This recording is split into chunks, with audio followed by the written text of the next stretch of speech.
Se você está vendo esse vídeo é porque você se importa em ser um profissional melhor.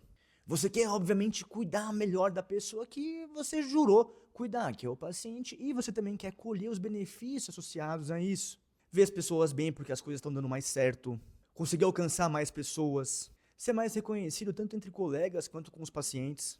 E, como todo bom profissional, melhor remuneração e melhores oportunidades de trabalho.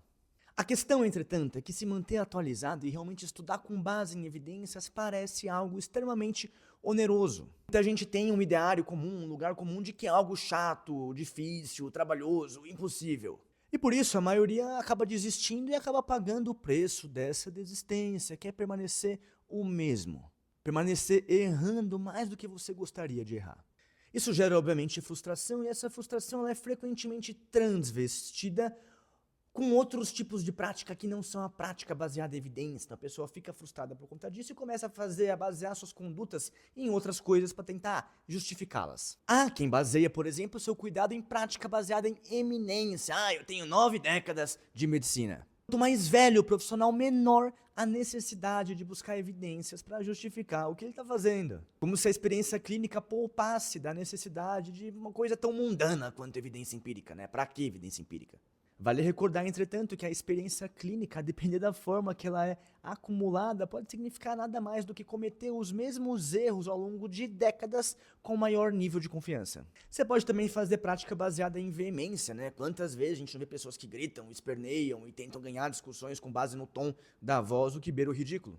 Outra alternativa é você fazer a prática baseada em eloquência, né? Então, nesse tipo de prática, você vai se vestir bem, isso aqui é importante. Camisa de seda ali, um cintinho brega, uma calça coladinha, que tem que acabar idealmente aqui, bem antes do tornozelo, tá? Fica mais ou menos aqui assim, um sapatinho sem meia, tem que ser sem meia, preferencialmente o mocassim. Aí você vai proferir o trajado dessa forma, várias e várias vias fisiológicas que podem ou não existir, tá bom? E você faz isso com um grande rebuscamento na sua linguagem. Dessa forma você consegue convencer as pessoas que são mais intelectualmente tímidas. A gente também tem a prática baseada em providência. Tem gente que realmente não sabe o que está fazendo. Então o que ela faz? Ela deixa nas mãos do Todo-Poderoso. Outra alternativa é fazer prática baseada em nervosismo, a famosa medicina defensiva, entre aspas, porque não é o que realmente é, mas assim como muita gente interpreta que seja, que consiste no ato de você solicitar vários exames, tratar várias coisas, etc., mas não porque vai beneficiar o paciente, mas sim porque você tem medo de processo. E por fim, a gente tem a prática baseada em confiança. Da onde que ela vem? Do nosso ego como profissionais da saúde. Inclusive, é esse ego que, junto com a medicina baseada em eloquência, faz com que as pessoas se baseiem em racional fisiopatológico em pleno século XXI. O ego elevado faz com que a gente acredite que a gente realmente conhece a totalidade das vias humanas. Isso aqui é o mapa do que a gente conhece. Imagina o que a gente não conhece. E que a gente também conheça como que essas várias vias que a gente conhece e não conhece interagem entre si. A partir disso, a gente cria a ilusão de que a gente consegue prever como que as coisas vão funcionar se a gente mexer em uma dessas vias. Para fazer esse tipo de coisa, a gente também tem que esquecer que a própria fisiologia é baseada em artigos científicos também, né? Você pega o Guyton, por exemplo, de fisiologia médica, você vai ver que ao fim de cada capítulo existe uma seção chamada referências, que quase ninguém lê, mas é nela que se encontram os artigos que sustentam as informações de cada capítulo. O primeiro ponto que a gente precisa deixar claro, então, é o seguinte. A melhor forma de não errar é se basear em ciência, em artigos científicos. É o que mais aproxima a gente, como ser humano, da verdade. E isso faz total sentido. Pensa que no ensaio clínico randomizado, os caras vão lá, pegam um grupo grande de pessoas e dividem esse grupo em 2 grupos menores, através de um processo chamado randomização, que visa trazer equilíbrio prognóstico entre esses 2 grupos, grupo 1 e grupo 2. Eles são tão iguais na média que a gente espera que daqui 6 meses, por exemplo, eles estejam no mesmo lugar, tenham o mesmo prognóstico. Por quê? Porque na média, se a randomização for bem feita, eles são iguais. Nesse aspecto, se a gente observar que daqui 6 meses esses grupos estão diferentes, a gente pode atribuir causalmente essa diferença à única coisa que teve de diferente entre os grupos, que é a intervenção propriamente dita. A gente está literalmente testando o negócio num ambiente controlado para ver qual que é o real efeito daquilo e tirar possíveis fatores de confusão. Efeito placebo, efeito Hawthorne, viés de co-intervenção e mais uma série de outros. Isso aí já quebra o que muita gente acha que, porque ciência é teoria. Não, cara, é prática. Você está literalmente testando para ver se funciona, testando. E chegando, portanto, o mais próximo da realidade possível. Perceba então que isso é o melhor que a gente tem. Não é perfeito, óbvio, às vezes erra, mas é o melhor que está tendo. Nesse aspecto, ignorar os estudos científicos é você jogar fora séculos de conhecimento construído ao longo de gerações de pessoas muito mais inteligentes do que nós. É expor pessoas a riscos desnecessários. Cada dia sem se basear em evidência é um dia mais inseguro para o paciente e para nós como profissionais também. Porque é expor o paciente a riscos desnecessários e você sabe que existe um processo crescente de judicialização na área da saúde. E gera um desconforto também, né? Gera um puta desconforto você atuar sem saber que o que você está fazendo é realmente o melhor caminho para o teu paciente, para a pessoa que você jurou cuidar. Aí tem quem fala, Eric, mas é muito difícil, e realmente é. Prática baseada em evidências não é para qualquer um. Tem que ter um certo brio para conseguir se basear em evidência científica, porque demanda estudo. Entretanto, não é tão difícil quanto a imagem que muita gente tem ou a imagem que nos é passada na graduação, como algo intangível, dos reis da academia. Não. Prática baseada em evidências é para quem está na linha de frente, assim como você e assim como eu também. E a minha função nesse vídeo é te mostrar um caminho mais simples porque ele existe. Ele não é para qualquer um, entretanto, tá? Esse vídeo ele é para muita gente e para ninguém ao mesmo tempo, meio paradoxal. Nesse aspecto, a premissa básica para você continuar assistindo a esse material é que você tenha realmente uma vontade de ser um profissional melhor, de cuidar melhor dos seus pacientes. Porque se não for seu caso, sinceramente, você vai perder seu tempo aqui. Vai ver televisão, descansar, dar uma dormidinha, arrastar ali nos stories do Instagram ou do TikTok que você vai usar melhor seu tempo. Agora, se você é médico, nutricionista, fisioterapeuta, psicólogo, profissional de educação física, enfim, da área da saúde e quer ser melhor, quer se basear mais em evidência, quer se dedicar a cuidar melhor do teu paciente, daquela pessoa que confia em você, aí você continua comigo. Porque eu vou te provar, por A mais B, que fazer prática baseada em evidências é muito mais fácil do que você imagina. Ainda bem, né? Porque senão tava todo mundo fudido. Eric, mas eu tenho trauma. Calma, Moreno. Calma, vai dar tudo certo. A gente já ajudou mais de 300 profissionais, estudantes da área da saúde a interpretar artigo científico. Então, assim, se todo mundo conseguiu, você vai conseguir também, pelo amor de Cristo. Novamente, não é algo intragável, não é só pra nerd. O negócio é simples, eu vou te mostrar que é simples. E melhor, o negócio realmente muda a tua carreira, tá? Eu atuo como médico e, assim, fazer prática baseada em evidências me deu basicamente tudo que eu tenho hoje.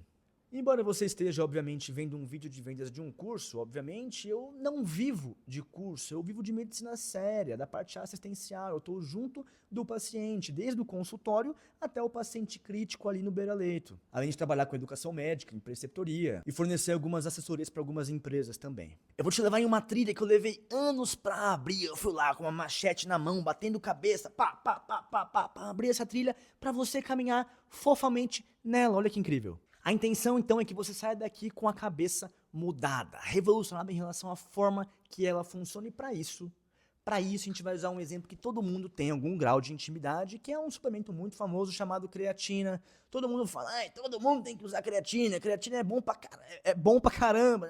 Será?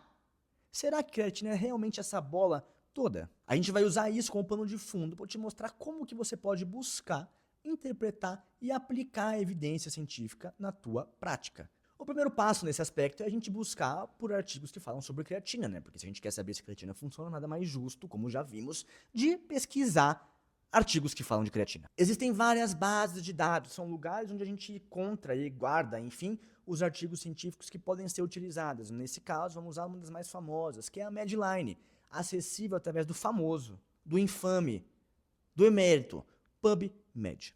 Essa pesquisa é a pesquisa nível azeite. Por quê? Porque ela é extra virgem. A pessoa vai lá, bota creatina, artigos, pá, maravilhoso. Entretanto, a gente se depara com uma grande quantidade de artigos, né? A gente tem ali 67.563. É muita coisa, é impossível de ler. Se você ler um por dia, você vai levar muito tempo. Não sou bom de conta. Mas assim, impossível. E aí a gente entra na primeira falácia, né?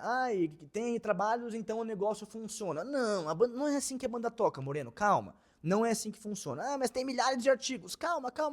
Porque se a gente pesquisar por fezes, a gente vai encontrar mais do que o dobro de artigos. Isso não quer dizer que a gente vai sair por aí usando fezes para tratar as coisas. Nesse aspecto, não é porque tem artigo que o negócio realmente funciona porque você está pensando que ele funciona. Voltando, os 67 mil artigos é coisa demais, fica inviável de fazer essa leitura. A gente precisa diminuir o nosso escopo. E para isso a gente vai fazer o que a gente chama de pergunta clínica. Isso é muito importante, guarda para a sua vida, porque muita gente fala assim, creatina funciona ou não. Isso é muito vago.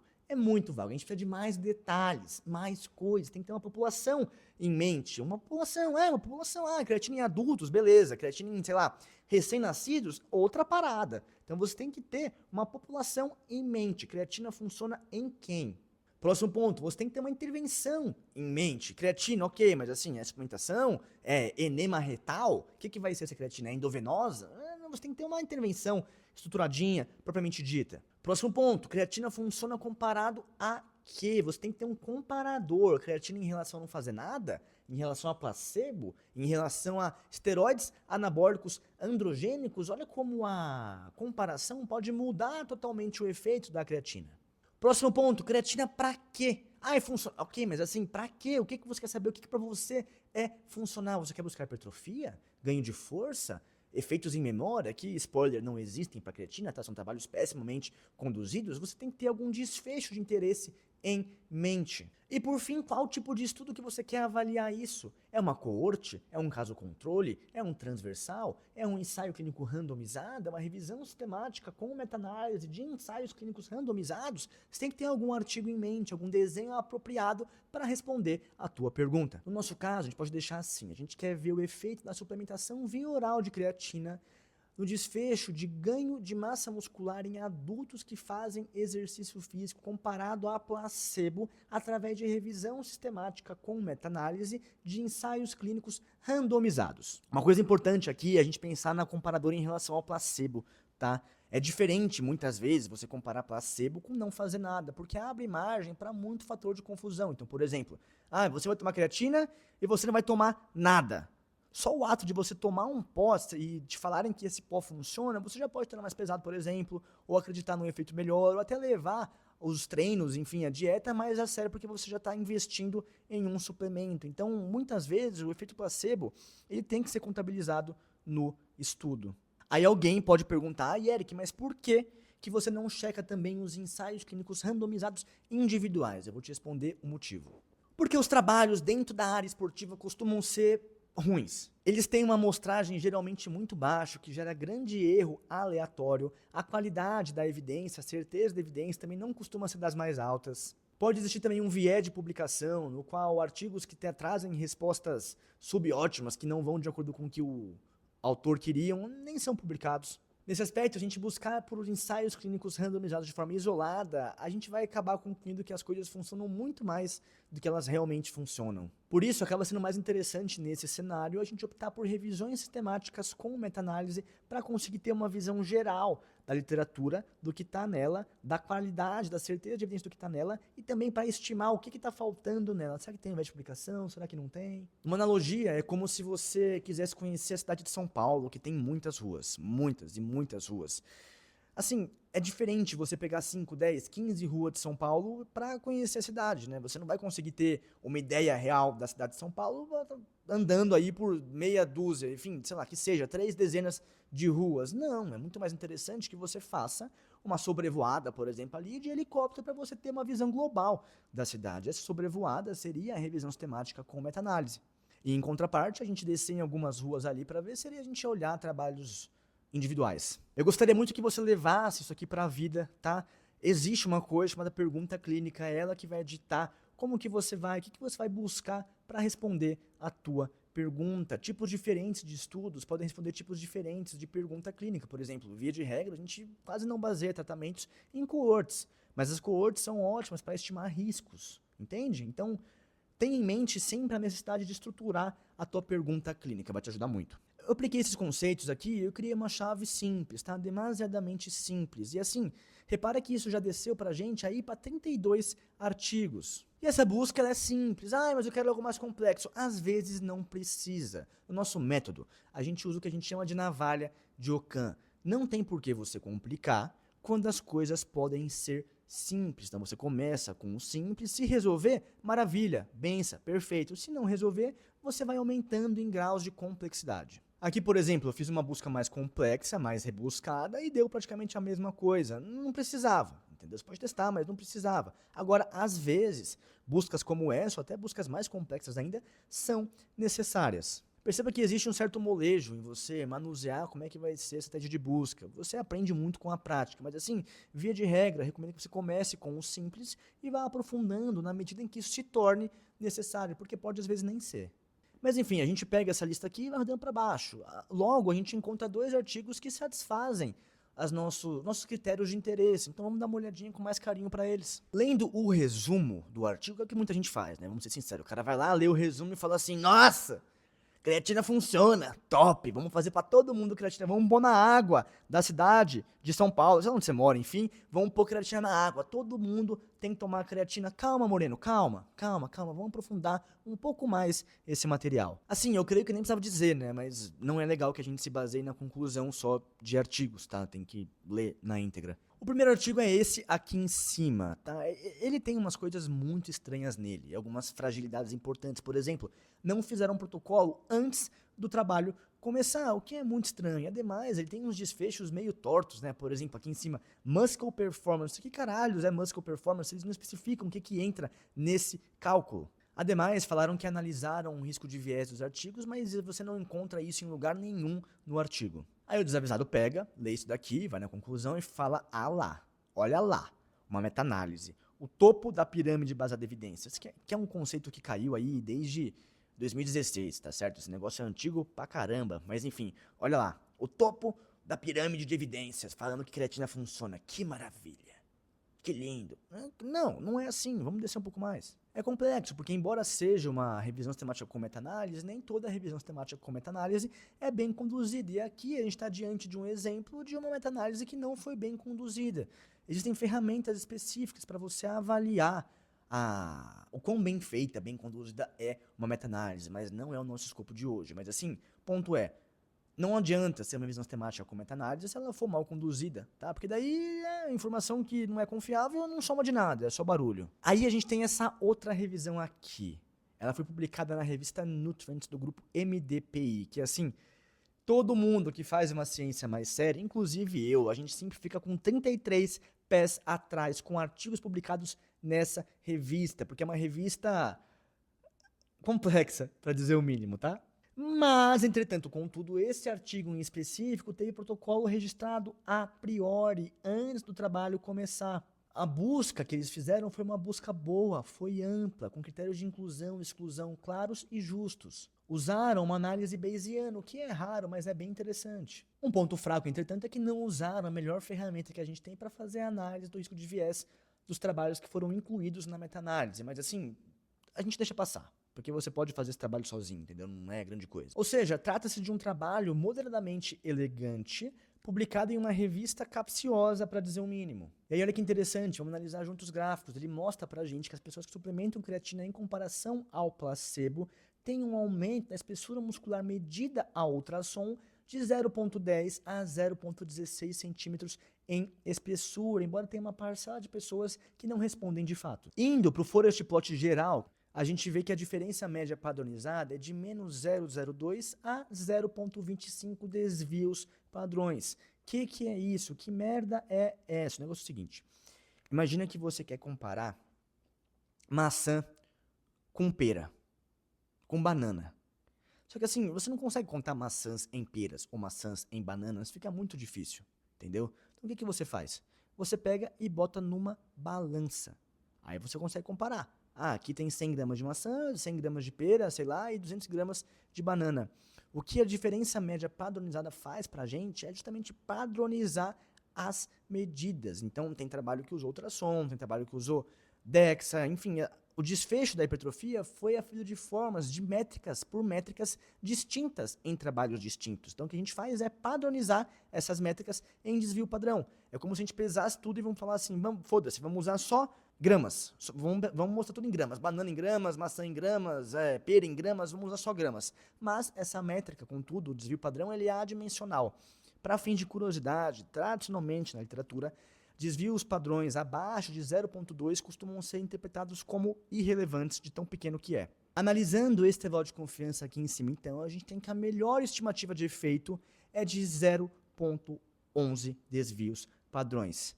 É melhor que a gente fala porque nem todos os pontos do intervalo de confiança eles são igualmente prováveis, digamos assim, entende? Então, o melhor chute é a estimativa pontual, que é de 0,11. O que, dentro da regra geral, seria um efeito teoricamente irrelevante.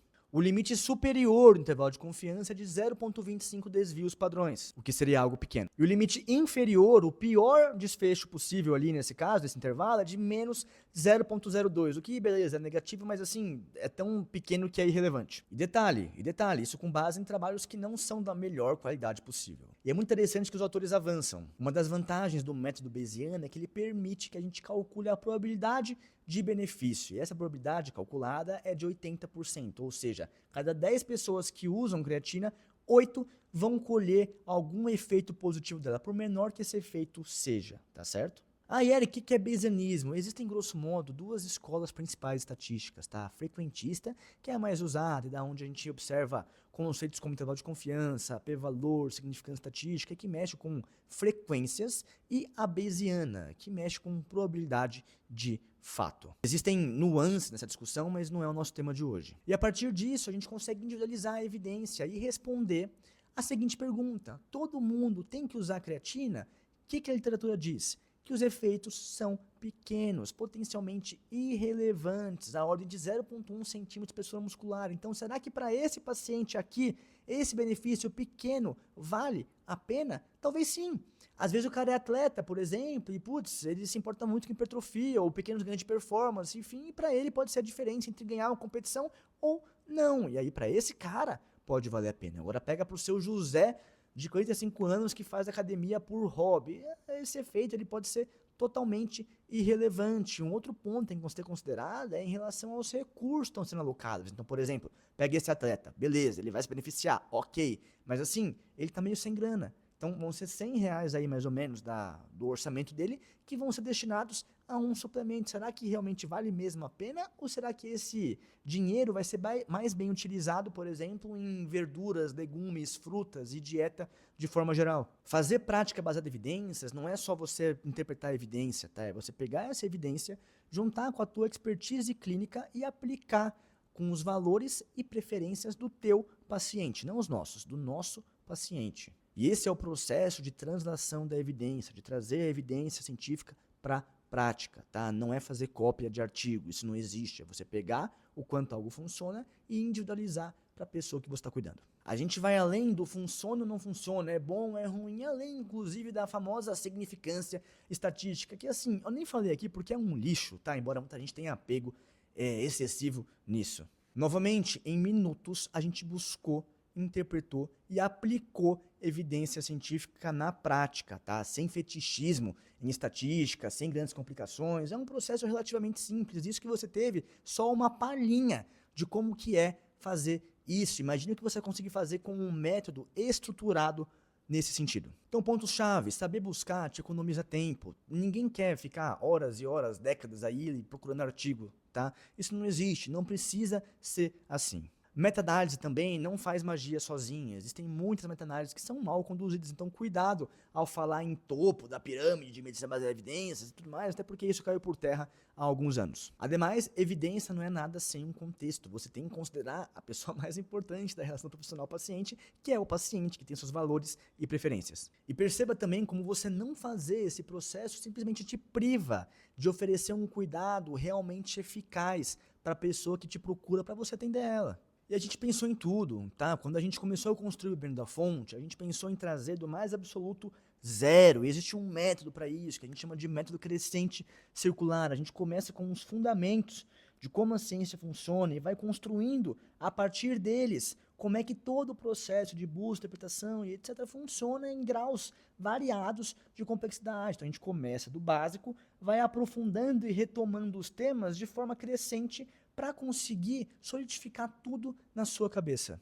Diante disso, a trilha principal do Bebendo da Fonte ela é composta da introdução ao método científico, onde você vai conhecer como é que esse método realmente funciona, quais são os fundamentos e tudo mais, partindo para tipos de desenhos de estudos, como é que eles são avaliados em relação à qualidade deles, o que eles podem trazer de informação e como que essa informação nos é apresentada nos resultados, como que a gente interpreta as diversas apresentações. Posteriormente, eu te mostro como que você vai estruturar a sua busca de artigos, porque, de novo, não é sobre ler muitos artigos, é sobre saber o que você está lendo. Porque existe muita coisa inútil, só vale a pena perder seu tempo com coisas que são realmente úteis. Aqui você vai aprender a identificar essas coisas. O próximo passo é você aprender a interpretar um corpo de literatura, porque vários trabalhos existem sobre aquele mesmo tema e você não consegue, é impossível interpretar eles de forma isolada. Você precisa avaliá-los de forma global. E por fim, a gente discute como é que você vai aplicar esse conhecimento na tua prática clínica. Esse, particularmente, é um dos meus módulos xodó,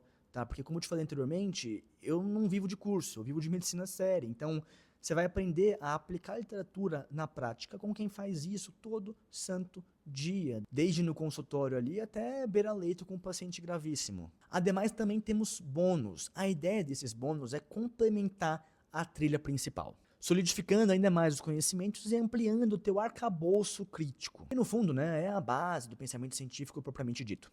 No Tigragem Científica, tu te mostra artimanhas que são frequentemente usadas pelos autores para te enganar. No módulo Anti-Charlatão, a gente discute sobre estratégias argumentativas e falácias argumentativas. No módulo de análise de artigos, pasme, a gente faz análise de artigos e a ideia é que você pegue o artigo, leia ele sozinho, faça sua própria análise e só depois assista a análise que foi disponibilizada. A gente também discute sobre criação de conteúdo em redes sociais, que é uma coisa extremamente importante, tá? Se você é da área da saúde aí e não produz conteúdo em rede social, você está moscando. Também gravamos os encontros ao vivo que acontecem com certa frequência no nosso grupo, a discussão de temas, enfim, relevantes, etc. E a gente deixa eles disponibilizados. E existe, por fim, um outro bônus voltado à escrita de artigos, que talvez seja o foco de alguns, né, especialmente pensando em TCC ou publicações. E esse é o Bebendo da Fonte, feito com tudo o que você precisa saber para buscar, interpretar e aplicar de forma prática e fácil a evidência científica no teu dia a dia. Você vai aprender com quem faz isso todo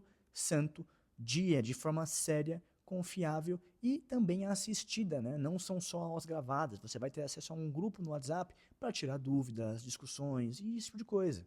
Aí vem a pergunta, quanto que você investiria numa formação que vai te trazer as armas necessárias para você se tornar um profissional melhor, que cuida melhor dos seus pacientes, alguém diferenciado e que colhe, obviamente, os benefícios de ser um profissional diferenciado em termos de procura de pacientes, em termos de reconhecimento entre os pares e em termos também de remuneração. Pelas nossas pesquisas feitas, inclusive com pessoas que participaram da nossa formação, o valor justo seria de R$3.000. Nós, entretanto, somos a favor da veiculação de conhecimento e pensando nisso, o curso é extremamente acessível, o investimento necessário para que você tenha acesso às mais de 100 aulas Bebendo da Fonte, aos bônus, ao nosso grupo de discussões é de R$997. R$997 para você revolucionar a tua prática clínica ou, caso você queira parcelar, 12 vezes de R$103. Eu tenho certeza que você vai amar e vai revolucionar a tua prática. Sabe o que é melhor? Você tem zero risco, caso no evento improvável de você adquirir o curso, entrar lá e falar assim, pô, eu não gostei, o que assim, eu duvido de coração que aconteça, você tem 7 dias para pedir um reembolso e esse reembolso é integral, sem perguntas, questionamentos, você recebe de volta e acabou. Essa formação ela contém mais de meia década de estudo, eu abri trincheira para você não ter que sofrer como eu sofri, a gente tem mais de 200 artigos englobados nas nossas aulas que foram lidos para montar tudo da forma mais prática e rápida possível para te levar à excelência na leitura, interpretação e aplicação de literatura científica na tua prática clínica. E, de novo, você vai aprender com quem faz isso todo santo dia, desde no consultório até no beira-leito com paciente grave. Eu fico muito contente que você tenha assistido até aqui. Se for do seu interesse, continua na página que a gente vai te mostrar como que você pode fazer parte da nossa formação. Ou, caso você não se sinta pronto ainda, tudo bem também, eu espero que esse vídeo tenha sido útil para você, espero que você continue na luta da prática baseada em evidências. Acompanhe nossas redes sociais, especialmente o Instagram, que é onde eu sou mais ativo hoje, @dr.ericpascher, e lá a gente discute muito sobre isso também. Foi um prazer imenso estar com você aqui hoje e a gente segue juntos por uma saúde mais humana e mais científica. Um forte abraço.